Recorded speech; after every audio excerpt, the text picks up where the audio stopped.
falando do axé, já quero desde agora agradecer sua presença, sua ilustre presença. Eu que agradeço. Nós tivemos a oportunidade de conhecer a sua casa e tivemos também a oportunidade de conhecer um CD que o senhor produziu, chamado Cantando para Ganju, que é um trabalho espetacular. Obrigado. Não só pela qualidade da gravação, do trabalho técnico, como a qualidade do que foi colocado lá. Eu acho que esse CD é, com certeza, um dos documentos mais importantes que se pode ter feito para o pessoal de Candomblé, e principalmente para quem é filho de Xangô como nós. Obrigado, meu pai. Obrigado. Gostaria que o senhor se apresentasse. Boa noite, sua bênção, meu pai, sua bênção. Abençoe a bênção. Meu nome é Maurício, Maurício de Aganjur, foi iniciado no dia 19 de julho de 1989, pelo babalorixá Joaquim Mota, filho de mãe Agripina e alorixá de Coelho da Rocha. Cheguei à casa de meu pai meio que de acidente. Minha mãe sempre foi de Umbanda, ela nunca envolveu a gente, a não ser o meu irmão de Oxalá mais velho, meu irmão carnal, Oxalufã, Marcelo, que sempre acompanhou. Com 7 anos de idade ele teve que assentar Oxalá. Essa senhora de Umbanda tinha uma casa aqui no Meia, era chamada Tia Hilda. Ela era feita de Iansã, a casa de Iansã era lá na estrada do Pontal, e ela não misturava as coisas, aqui no Meia era só Umbanda. E minha mãe sempre se acomodou na Umbanda, e assim levou a vida. Meu irmão teve que assentar Oxalá com 7 anos. Essa senhora, a Tia Hilda, assentou com o compromisso dele fazer santo quando completasse 21 anos. E a vida correu. Minha mãe se separou do meu pai, nós éramos muito novos, e minha mãe conheceu um senhor que eu posso dizer, não posso omitir o nome dele, Tata Gidimir. Ele era filho de seu Siriaco, tinha casa na rua Guaiúba, em Acari, filho do Tumajunsara. E minha mãe iniciou um relacionamento com ele. Foi pouco tempo na minha vida que eu soube o que é ter um pai carnal. A gente não se envolvia, ele do lado de fora, com a gente em família, ele quase não tocava em nada de santo. E aí chegou a festa do molo dele. Eu nunca tinha ido a Candomblé na minha vida. E aí fomos para prestigiá-lo. Ele era uma pessoa muito amada por nós, por todos os meus irmãos, inclusive. E minha mãe tomando conta do meu irmão de Oxalá, e a festa comendo, a tabaque rolando. Me lembro de ter tido aquele impacto quando eu vi o Molu com a palha, né? A gente nunca... Fiquei meio assustado com aquilo, mas eu estava com uma patotinha, eu devia ter uns 15 para 16 anos, eu estava com uma patotinha da minha idade, de uns garotos mais engajados que estavam explicando o que estava se passando ali para a gente que não estava entendendo, na arquibancada. E nisso veio uma Oiá, lá era Angola, Matamba, Bambu Lucena Avula, minha mãe amada, uma senhora toda de rosa, com a cor de rosa, e fez menção de me abraçar, e os meninos falaram: bota a cabeça aí no chão, ela quer te dar um abraço. E aí eu fui, obedeci, botei a cabeça no chão, e quando eu levantei, ela botou a boca em cima da minha cabeça e deu aquele quer que eu nunca mais esqueci, e nisso eu caí. A minha mãe estava tomando conta do meu irmão de Oxalá, e eu estava bolado. Com ele. Exatamente, eu estava perdido e bolado. Enfim, esse foi o meu primeiro impacto dentro da casa. A primeira vez que o senhor foi a um candomblé já... Sim, E foi dessa forma. Foi essa Inhansã que fez isso. E eu acordei dentro de um quarto que era o Sabagia, num quarto de malas. Acordei na esteira, bem assustado, com medo. Enfim, lá eu conheci tia Nicinha, que é de Nicinha, esposa do meu pai Cadu. Lá conheci meu pai Cadu. A mãe de Dofono. Que foi a primeira vez que eu vi alguém tirar uma pena de uma galinha na minha vida. Foi pelas mãos dela. Enfim, tudo que é bom dura pouco. Meu padrasto, Gidimir, ele sofreu um derrame. Ele já estava montando a casa dele com a minha mãe e a gente iria morar junto com todo prazer com ele. Ele era uma pessoa maravilhosa. Ele morreu de repente. Oxum de minha mãe foi assentada por Monalci, que era pai pequeno da casa. Tocaria. E nisso ele faleceu. Nenhum de nós éramos iniciados, nada disso. E aí minha mãe foi buscar uma pessoa para poder pegar o Oxum e o Oxalá do meu irmão e levar para dar andamento a isso aí. E nisso ela ouviu falar do meu pai Joaquim, pegou o telefone, segundo ela diz, numa ligação ela sentiu toda a confiança nele, foi fazer um jogo com ele e levou automaticamente, jogou durante a semana, no final de semana seguinte ela levou o Oxum para Juscelino. E depois em seguida ela explicou o que tinha se passado comigo, que eu nunca tinha me envolvido com nada, mas que tinha acontecido isso, e fez um jogo com uma foto 3x4 na minha ausência. E aí meu pai falou que havia uma guerra entre Aganju e Oxóssi na minha cabeça, que eu deveria ser feito, e que começasse a acomodar as coisas. Essa altura eu devia estar com uns 17 para 18 anos de idade, enfim, Solto na pista. Solto. A juventude alvorada. E aí minha mãe levou, a princípio, a primeira vez a minha mãe me levou meio que à força. Mas meu pai, um cara muito experiente, e meu pai me cativou de primeira. Eu logo tive novamente a identificação de ter um pai. Foi muito importante isso para mim.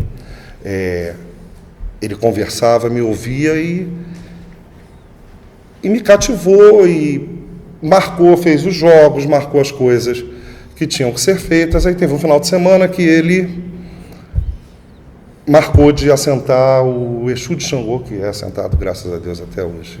É ele que responde para o Xangô. Não preciso de outro.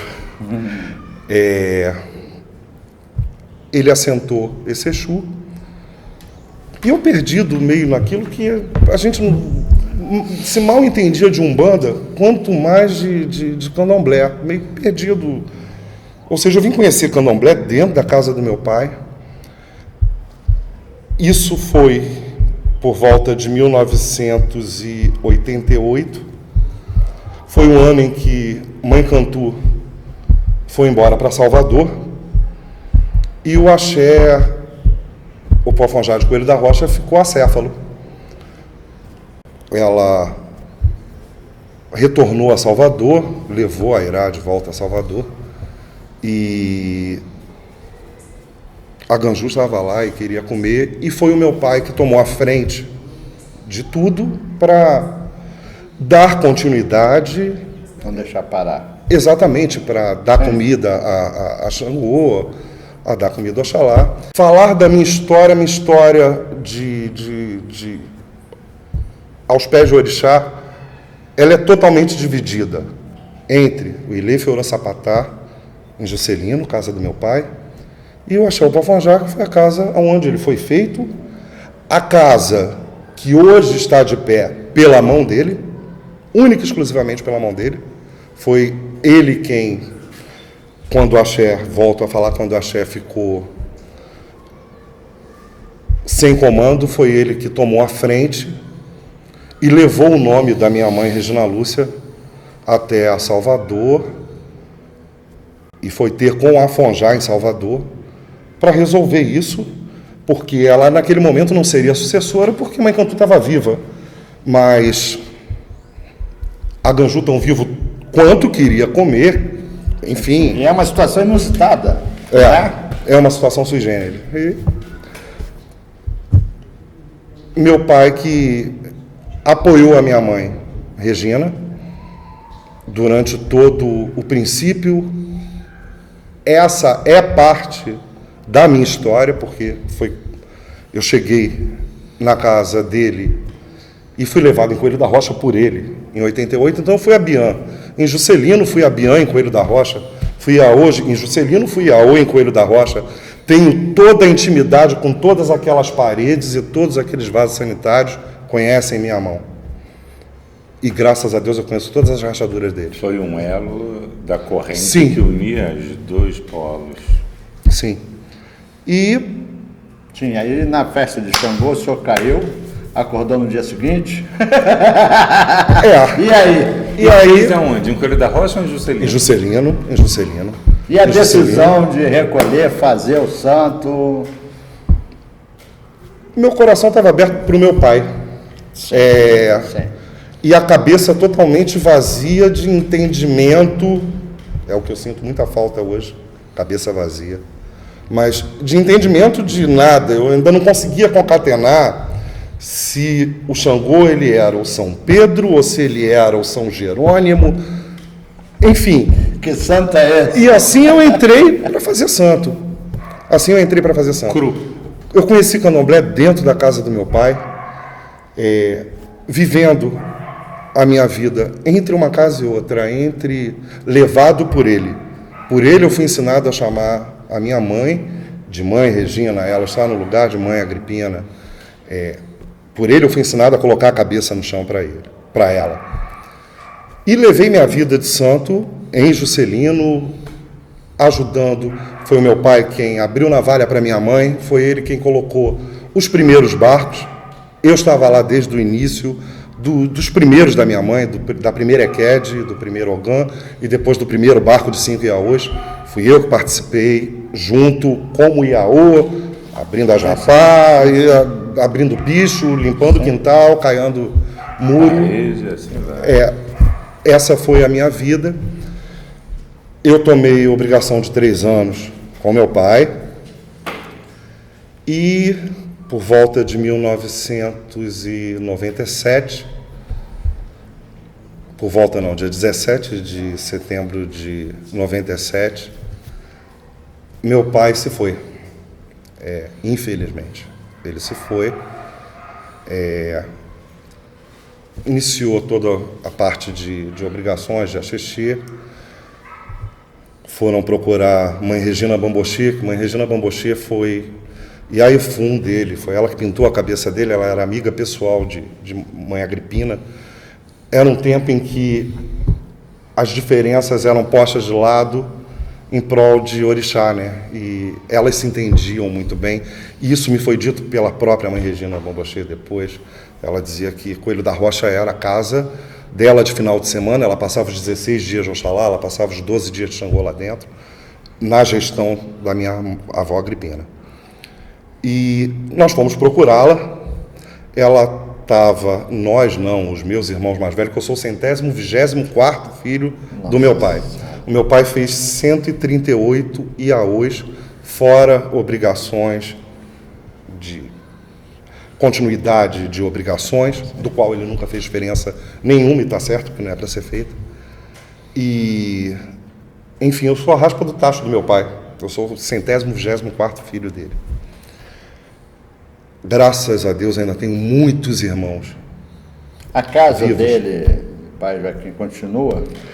O Molu está na casa, a questão da sucessão não ficou definida, porque a sucessora da casa é a filha carnal dele, a Adriana, que foi feita com 3 meses de idade por Mãe Cantu. A Adriana é a primeira Iaô de Mãe Cantu. A minha mãe foi a primeira Iaô de Mãe Cantu em Coelho da Rocha, minha mãe Regina Lúcia de Amajá. Sim. A primeira Iaô de Mãe Cantu foi a Adriana, e depois Yolanda, esposa do meu pai, de Ançã. e a Adriana de Oxum. A Adriana era a herdeira da casa e não foi criada dentro do meio, não quis assumir, e a casa atravessa, desde 97, essa situação. Agora, no ano passado, que depois de muito tempo, depois do falecimento do meu pai, meu irmão Gunjobi levou o Molu para a casa dele, ficou um tempo com o Molu em casa, depois resolveu voltar com o Molu para Juscelino, e a casa de Candomblé, toda a casa de Candomblé já é uma construção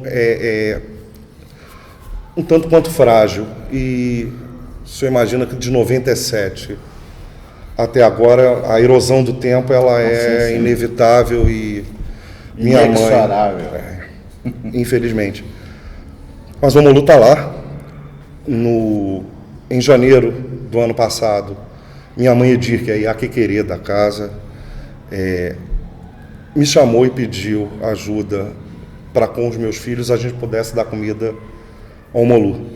Então nós fomos diante de um Molu, porque o Molu, desde que meu pai morreu, o Molu ainda não tinha comido na casa dele, depois que meu pai morreu. Então foram muitos anos depois. A gente tentou chamar o máximo possível dos nossos irmãos, muitos compareceram, muitos ajudaram, outros não, mas nós fizemos aquilo que ele pediu e que ela, como mãe pequena da casa, que é a cabeça, é a responsável pela casa, até que se defina uma sucessão, a mãe pequena é a responsável da casa. Sim. Aí seu pai faleceu em 97, o senhor já tinha dado suas obrigações todas? Não. Não, eu só tinha dado até a obrigação de 3 anos e faltava a obrigação trajetória dessa transformação desse ao meio perdido num sacerdote Maurício de Aganju. Como é que foi esse processo? Quando meu pai faleceu, a casa que eu procurei foi a casa que eu fui. A Bian, Iaô, que foi Coelho da Rocha, que é a minha casa também até hoje.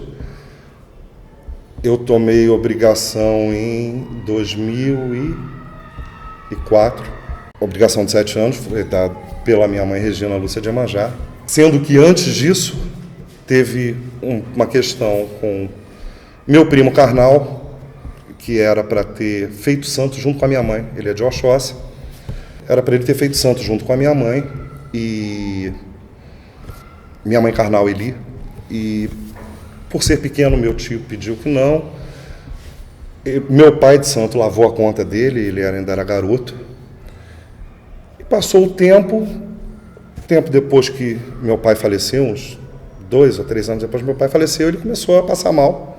Eu peguei ele e levei ele para minha mãe Regina, para fazer um jogo.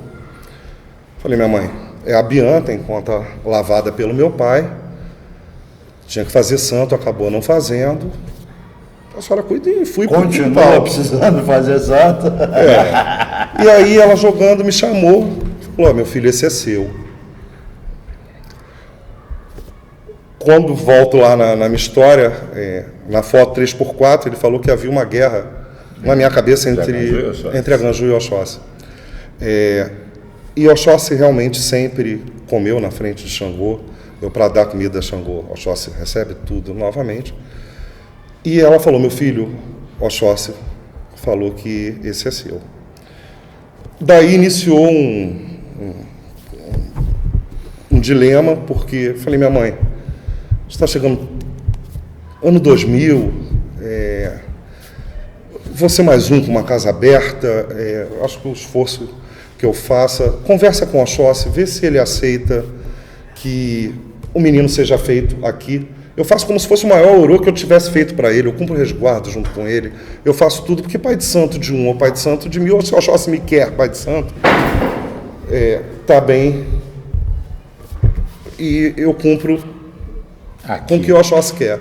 Aqui, como seu filho, ajudando a casa, que a casa precisa de filhos para crescer. Enfim, ela foi diante de Aganju, a Ganju falou que sem o menor problema que eu poderia fazer um menino lá dentro. Mas na frente de Oxóssi era um caso sério, porque Oxóssi não respondia, só dizia não, não, não, não. A pressão sobre isso foi aumentando, até que, por fim, a gente conseguiu ouvir uma palavra de Oxóssi, no sentido de Oxóssi esperar um pouco, e o menino passou a frequentar a Coelho da Rocha, como eu falei, se você vai ter que fazer santo, você tem que frequentar, ver como é, porque fazer santo é só iniciar uma história. E eu me preparei,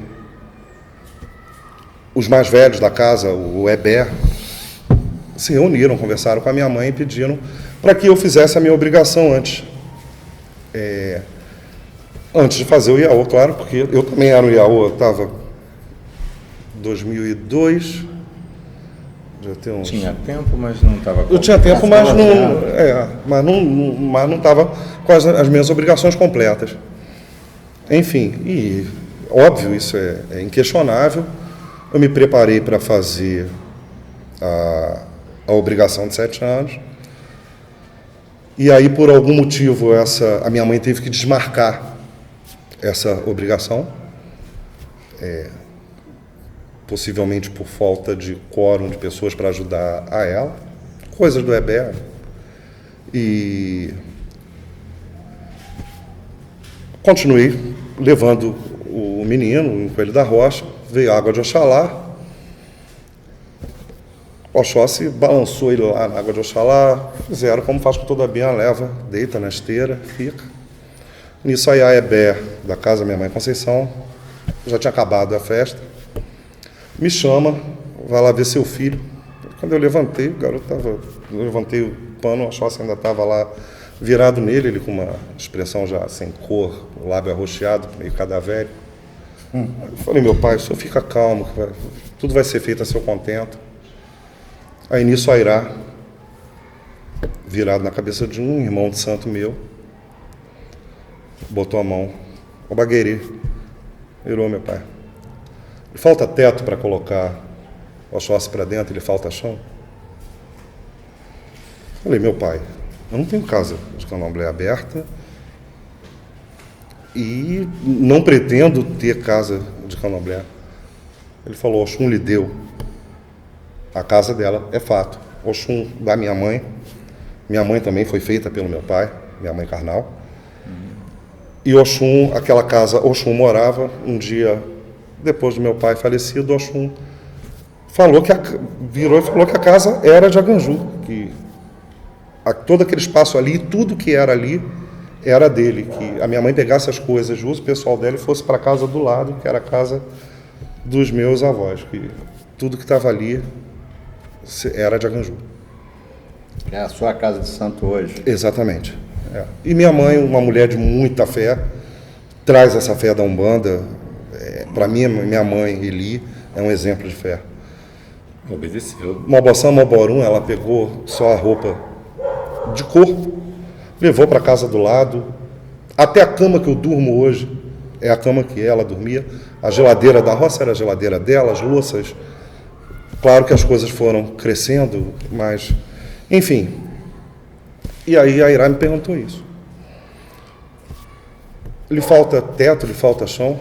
Falei, meu pai, aquilo é uma casa de praia, aquilo é uma casa pequena, aquilo não é nada do que... E eu não pensei isso para mim, isso foi na época da abertura da comunidade europeia, eu tinha tirado nacionalidade portuguesa, eu queria ir para a Europa, eu queria ir para Portugal, enfim, eu estava todo encaminhado para isso. Todos nós, de alguma forma, já estávamos com tudo pronto para ir para alguma banda.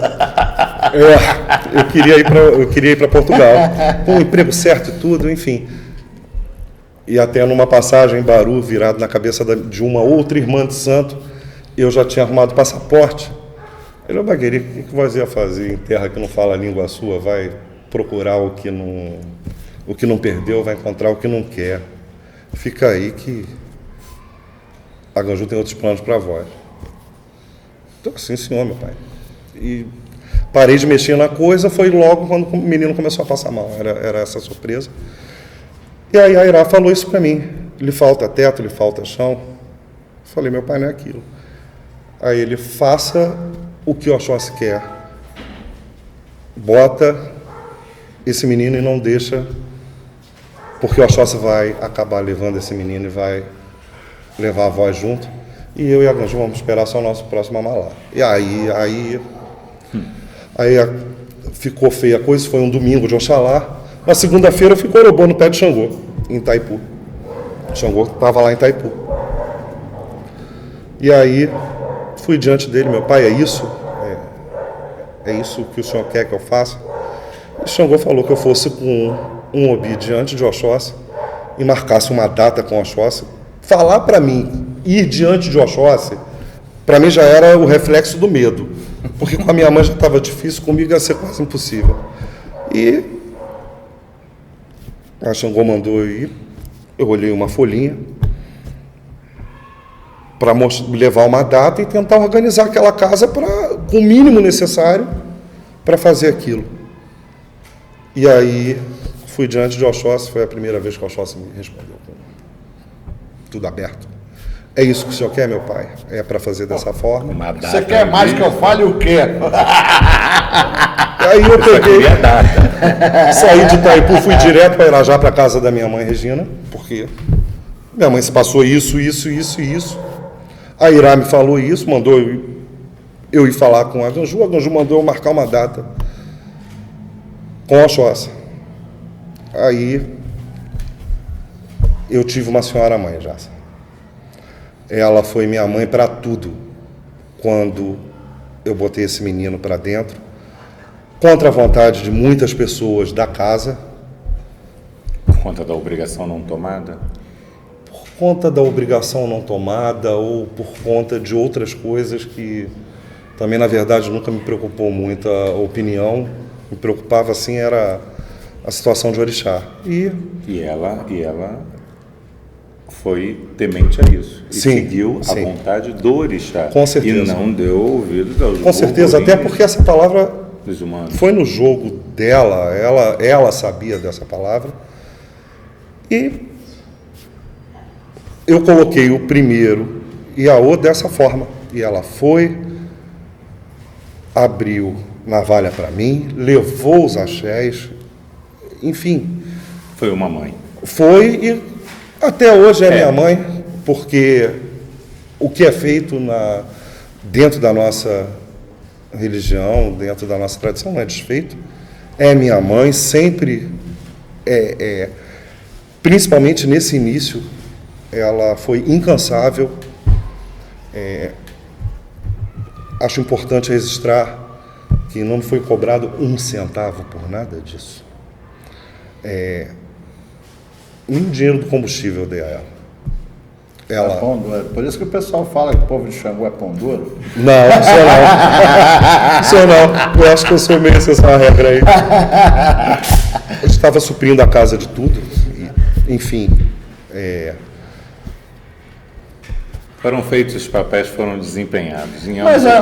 Mas é isso que muitas vezes as pessoas não entendem, é que aquilo que tem que acontecer, ele vai acontecer. Ainda que a gente não queira, ainda que a gente não esteja pronto, ainda que a gente não esteja preparado, mas quando o povo lá em cima fala, meu irmão, olha só, como se liga, o professor, vamos embora porque eu estou junto.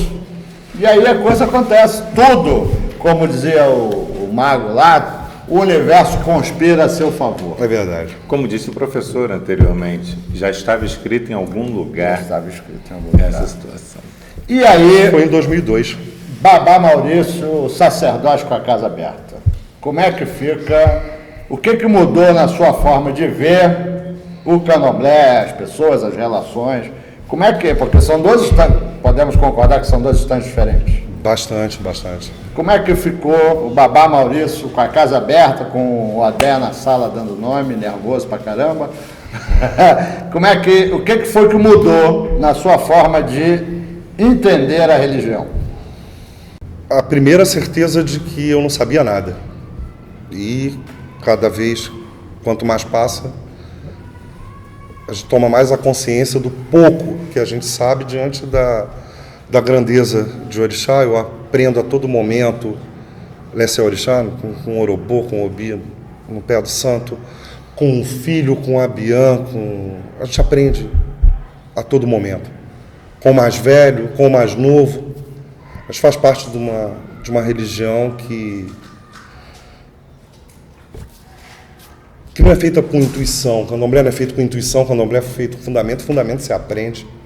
Você aprende com o mais velho, você aprende com o mais novo, você aprende com quem sabe. Então, a primeira coisa que eu vi era o universo que eu tinha a aprender. Porque o que eu tive foi como filho. Filho muito presente. Tanto numa casa quanto noutra. Sempre muito presente. Mas óbvio que dentro daquele resguardo, que eu fui o 124º filho, um 124º filho de uma casa enorme que reúne 70 pessoas no final de semana, não vai sobrar muito além de uma panela bem areada. Sim. E nisso eu sou bom. Tá bom saber. Aproveitou as oportunidades. Sim. Ou seja, o acesso é muito mais dificultoso quando uma casa é grande, né? De pessoas muito velhas, aquelas senhoras baianas, muita gente de Santo Amaro, lá em Juscelino, tanto em Juscelino, povo até do Afonjá também, bastante gente de Santo Amaro. Enfim, aquelas senhoras, aprendi muito, aprendo a todo momento, renovo a minha fé a cada momento. Amo o Orixá cada vez mais. Candomblé é uma religião... Eu particularmente acho que isso que é exatamente o que é fascinante, que é essa vida que o Candomblé encerra. Né? Eu nunca confiei e não acredito em alguém que me diga que saiba tudo. Porque mesmo ainda que existam, como o senhor disse, o fundamento é conhecimento objetivo, é uma receita de bolo, mas cada um que tiver ali dentro, ele vai ter uma personalidade, uma característica, uma dinâmica que a gente tem que a todo instante estar se renovando dentro daquilo, se atualizando. Sim. E estamos vivos, ninguém está estagnado, não é um conhecimento estagnado, não é uma experiência, não é uma vivência. Esse santo aí, você vai lá, bota esse microfone ali, que não é isso. Isso é que eu acho que é fascinante, acho que é por isso que a gente morre velho. E me diz uma coisa, como você falou em Itaipu, né? É uma área que era uma casa de veraneio. Sim. Né? Como é manter uma casa de candomblé num local de veraneio, onde não temos a mesma acessibilidade como você vê aqui em Juscelino, talvez em Coelho da Rocha, uma área mais distante? Como foi isso? Tem um público ativo, tem um público-alvo, aonde capta as pessoas, fica em cargo do orixá, mas as pessoas também procuram o Babá Maurício, um homem que cresceu, se tornou sacerdote, vão também à procura do seu conhecimento, mas como você acha que funciona o trâmite do santo encaminhar as pessoas para um local de dada distância? Olha, as pessoas chegam bem devagar, não sei se acontece em todas as casas, a distância atrapalha, mas eu também, por outro lado, tenho filhos que moram em Rio das Ostras, em Juiz de Fora, enfim, e que são presentes na casa. O santo leva? Enfim, manter a casa de Itaipu, eu não tenho cliente, eu trabalho a semana toda, eu sou coordenador de estágio da Procuradoria-Geral do Estado, já há 10 anos, e eu levo o dinheiro da Procuradoria-Geral do Estado para o Axé Ganxolá. Eu não tenho cliente. Na verdade, eu não sei nem... Eu sinto... Quem muito me passou coisas de jogo foi meu pai Agenor. E um jogo voltado totalmente para santo. Então, eu não tenho o menor problema em fazer um jogo para ver santo, mas para ver vida. Eu sou réu, confesso, eu não sei. Eu não tenho cliente que venha fazer um ebó, pagar um tanto.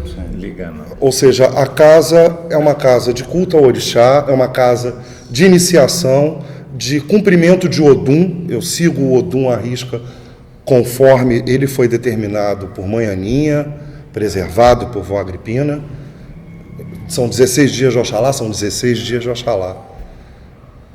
É hora para aquilo, é hora para aquilo, e isso... Aliás, o senhor levantou uma questão bastante curiosa, que é essa questão do jogo de búzios, que se popularizou e se transformou até mesmo, na minha forma de entender, num instrumento de poder do Pai de Santo e num instrumento de sobrevivência do Pai de Santo. Não é? Mas as notícias que eu tenho de mães de santo antigas, era muito raro que elas jogassem búzios. O que o senhor está fazendo hoje não é uma novidade dentro do candomblé. Pelo menos as notícias que eu tenho, não era não era uma prática. As mães de santo que eu conheço não tinham clientes. Elas eram sacerdotisas de culto ao Vodum. Se reuniam lá nas suas datas, porque já eram pré-determinadas. Já na linhagem de Maurício, do Babá Maurício, ele já vem de uma outra escola. Ele vem de uma escola onde as sacerdotisas, sim, usavam e usavam bem, porque vinham de uma escola onde ele citou bem Regina Bombochê, Agripina, a própria Mãe Cantu, né? Todas usavam, né? Nessa época desse seu legado aí, essa sua trajetória. O próprio professor Agenor, que também acredito que caminhou junto a elas em algum dado momento, foi uma escola e tanto. Sim, mas estou dizendo, essa experiência do sacerdote, não ter que ter essa obrigatoriedade, exatamente. Isso é absolutamente normal. Sim. Né? Mas a mãe de santo não para joga sustentar a búzio. roça. Elas também não tinham, eram casas de culto, como ele falou. Como é que vê santo? Você canta para olhar, o cara cai duro no chão, ele é de santo. É de algum? Não. Usam bem o que ele falou, o Obi, o Orobô, o pé do santo, o respeito. Mas nesse ponto eu utilizo o jogo de búzio para ver o orixá. Mas eu estou dizendo, essa prática... Eu digo essa parte de clientela, de ter o cliente que... Porque meu pai tinha muitos clientes. Clientes que sustentem, que ajudem a sustentar a casa, que paguem, não é a minha realidade. Sim. A minha realidade é não que isso me faça melhor do que ninguém. São vertentes diferentes. Isso faz parte também da peculiaridade do meu trabalho. Eu trabalho uma coisa que porque quem me forçou a abrir casa foi o Oxóssi, não foi Xangô. Então eu pedi a Xangô, meu pai, o senhor não me deixa... Eu prezo o meu trabalho e o meu dinheiro. Eu não desmerecendo de forma alguma, mas eu não quero depender de estar aos pés do santo. A gente também tem notícia de quantos alguns mais velhos passaram alguns sufocos com relação a isso. É verdade. Né? Dessa dedicação exclusiva. Né? A gente tem essas notícias. E vai ter esse momento, se você, como diz, eu prezo o meu trabalho, em dado momento você...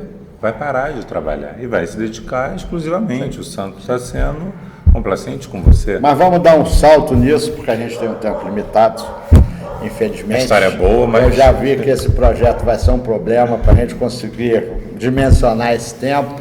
E o futuro? A gente já soube que o senhor já está fazendo um trabalho novo para Omolu, em homenagem ao seu pai de santo. Como é que está essa ideia, esse projeto? Em 2012, meu pai completou 50 anos, foi 50 anos da iniciação dele. Meu pai foi feito por Vó Agripina em dia 26 de maio de 1962.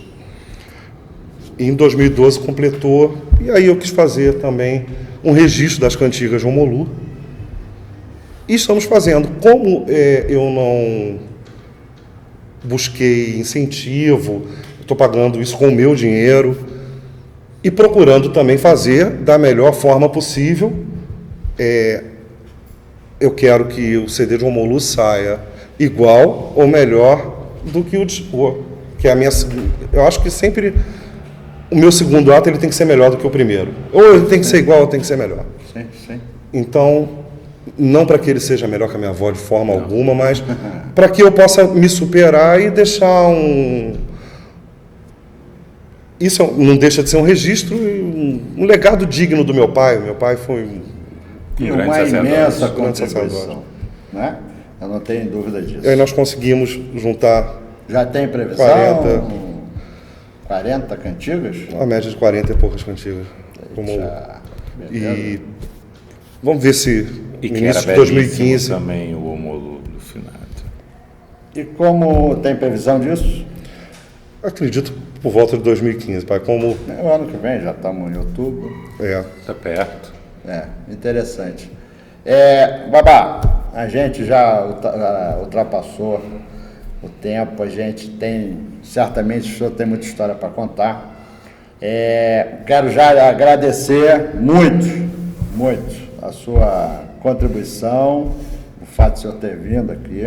Eu que agradeço. Dispor do seu tempo. Xangô lhe dê muitos anos de vida e saúde. Axé, pai. E me dê a mim força para a gente voltar na sua casa quando tiver outra festa. Porque eu não pude ir na festa de Aganju agora, mas não vou. E muitas. Gostaria que o senhor, não é, como a gente fala, não é aconselho, mas é uma orientação. Para quem está chegando no Candomblé agora, com a cabeça vazia, que não sabe nada, não entende nada, não sabe Você citou a diferença A cabeça, exatamente aí. entre São Pedro e São Jerônimo. A cabeça vazia, a cabeça aberta, coração aberto, a fé.